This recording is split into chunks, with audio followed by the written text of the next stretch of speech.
There have been black and gold all over town these past couple days, and this time for Clevelanders, it's not just Steelers fans.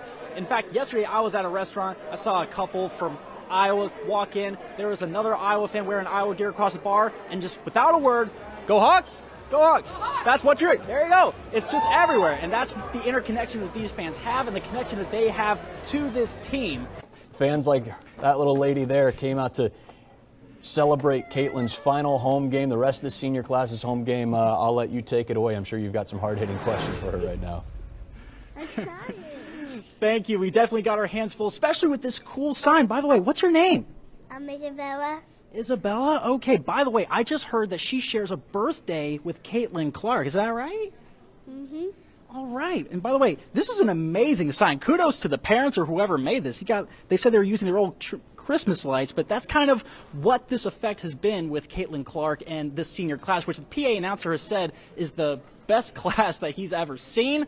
Based off of the people that you're seeing walk behind me and all the people that are entering the stands, it's going to be another packed house for another crazy Cy-Hawk game. Now, on paper, most people are probably thinking, well, I think Iowa State's got this in the bag. They're third ranked in the country. They went to the Sweet 16 last year, looking red hot this year, but they haven't won in this building in quite some time. It was 2014, the last time they'd actually won the Cy-Hawk game in Carver Hawkeye Arena. With the chaos that is always going on with the Final Four, Iowa now has a full year of experience under its belt. Coach Lisa Bluter and the coaching staff has this team prepared for not only this week's events, but also tomorrow's game against UConn. The Cyclones play South Dakota State, which has a few Iowa ties with them as well. Yeah, that is quite a familiar connection for a certain someone on Iowa State staff. The head coach, TJ Altenberger, his former team, he said in his press conference at Selection Sunday that he knows a lot of the strength and conditioning staff and even recruited a couple of the players on this team. Win or lose, April 7th, 2024 marks the end of the shiniest of golden generations for Iowa. For Kate Martin, Gabby Marshall, and Caitlin Clark, they leave the court for the final time and leave this program and this sport in a better place than they found it. You are watching fans currently exit the stadium, and I mean exit because they stormed the field to celebrate Iowa State winning its 10th game of the season, the first time that's ever been done in Cyclone football history. Most bars typically run a little slow on Tuesdays, but for Single Speed Brewing, it was packed, mainly because of the community celebrating one of its own, UNI swimmer and now Paralympian Olivia Chambers. To know the last time every classic competition had an Eastern Iowa school participating in the state championship game, you have to wind the clocks back over 50 years to 1973, back when there was only 2. This year, we have teams competing in all 4 classes to rewrite the history books. Iowa has faced a lot of elite teams and challenges this season, but this team surely takes the cake. All eyes are going to be on this court tomorrow to see if David can slay Goliath one more time. Reporting at the Rocket Mortgage Fieldhouse in Cleveland, Ohio, I'm Curtis Fader, Iowa's News Now Sports. 6 foot from the University of Iowa, 22, Caitlin Clark. Caitlin Clark arrived in Indianapolis as arguably the most hyped prospect in WNBA history. With a huge following surrounding her from her record-breaking performances at Iowa, Clark already made a huge impact on the league and the Indiana Fever before she even stepped onto the court, helping to sell out arenas across the country. The people of Indiana have also fully embraced her as women's hoops become the talk of the summer. My daughter picked it out. Okay. It's the clock effect. Oh, okay. I mean, these cards right here, I mean, they're $700 and $800, really short printed autograph cards. If they were Tamika Catchings, they'd be probably 20% of that value. Clark has proven her value to the WNBA on the court, winning Rookie of the Month in May, but the adjustment to the pro level hasn't gone totally smooth. She faces an incredible amount of attention and physicality from opposing defenses.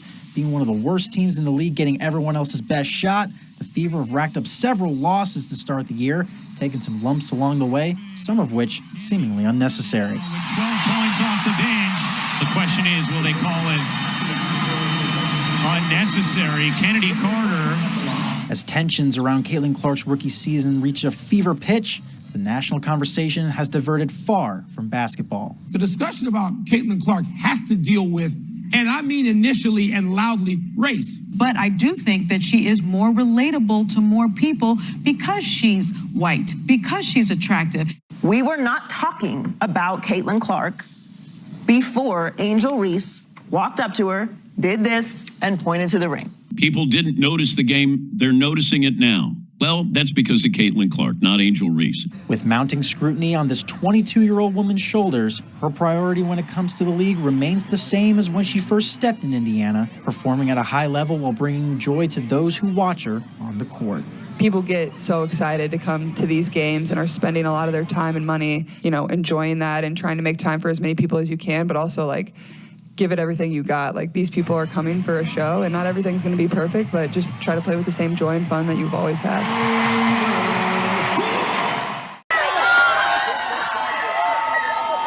Every Paralympian starts somewhere. For Erin Kirchhoff, started out in Coralville. Despite dealing with optic nerve atrophy, which gives her 2300 vision in her right eye and 2400 vision in her left eye, Kirchhoff fell in love with the track at an early age and became a standout athlete at Solon, winning the Spartans a state title in the 4x100 meter relay and garnering inquiries about the Paralympics her senior year. At that point, I had known a little bit about the Paralympics, but I wasn't ready for everybody to know about my vision loss, and I especially didn't want my vision loss to be highlighted with track because I kind of kept those separate. Her skills transferred to the collegiate level after she committed to UNI, though being a student athlete wasn't easy, managing schoolwork while being visually impaired along with the demands of being on the track team. I would say going into college I was definitely a little nervous. I mean, facial recognition is really hard, so being on the track team trying to recognize who my teammates were. There was 100 of us on the track team, I think, 50 girls, 50 guys, so I never wanted my teammates or even my friends to be like, oh my god, she's rude, she's not saying hi. I just physically couldn't see them. After overcoming those struggles too, when the time came to potentially qualify for the Tokyo Paralympics, Kirchhoff finally said yes and later made Team USA. After that experience, her anxiety over her condition became an afterthought. From then on, I've honestly been like, I don't need to hide my vision anymore. It's something I should, really represent and be proud of, because now I get to run on a humongous stage and I get to represent Team USA. With Kirchhoff having graduated from UNI in the spring, she's now going to her second Paralympics, racing in the 100 and 400 meter dash. And this time around, Erin is hungry to not leave Paris empty-handed. I'm more goal-oriented. I really want to do something, make a name for myself. I want to be on the podium.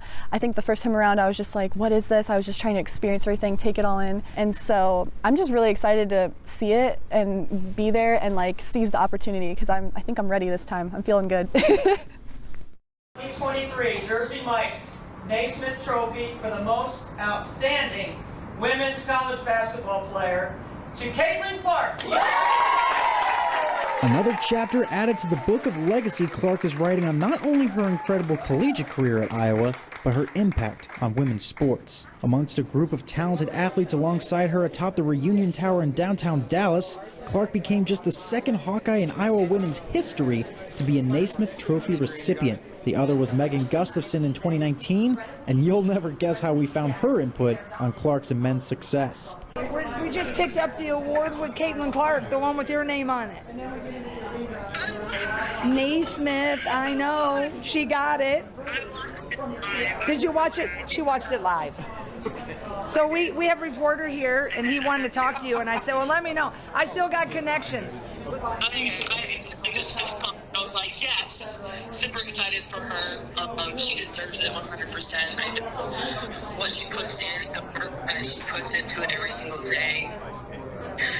And she can't do it without her teammates. And I love what she said about the most important part is that she's there competing in the Final Four.